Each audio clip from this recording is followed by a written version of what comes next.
હા, એ તો અમે બધું કરાવી દીધું હતું. પાછળ હોઝ રેલ છે ને પાછળ, પણ હોઝ રેલ હોય તો ફાસ્ટ પાર્ક સ્પ્રિંકલર ચાલે. એક્સટિંગ્યુશર પણ છે અંદર, જોઈ લો તમે જાતે જ જોઈ શકો. નોટિસ આપ્યા બાદ નથી લગાવેલી હતી વાત સામે બધું જ છે, તમે જોઈ લો. તમે નોટિસ તો મને લાવો ફાયર બ્રિગેડ. આ જે બિલ્ડિંગની સિસ્ટમ છે એ સિસ્ટમ અત્યારે બંધ હાલતમાં જણાવે છે. તદુપરાંત જે સંસાધનો રેસ્ટોરન્ટમાં હોવા જોઈએ સ્પ્રિંકલર સિસ્ટમને, તે પણ અત્યારે જણાઈ આવતી નથી. જે ઓટોમેટિક સ્પ્રિંકલર સિસ્ટમ હોવા જોઈએ તે લગાવેલા નથી અત્યારે. તો હવે કેવા પ્રકારની કાર્યવાહી થશે ફાયર વિભાગ દ્વારા? તેઓને આગળ પણ એક નોટિસ આપવામાં આવી છે અને હજુ પર એમના પર બીજું એક્શન લેવામાં આવશે.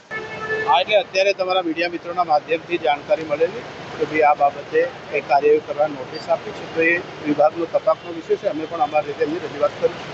બિલકુલ તંત્રને જે કંઈ એના ધારાધોરણ મુજબ જે નીતિ નિયમમાં આવતો હોય એ કોઈ એકની માટે નહીં.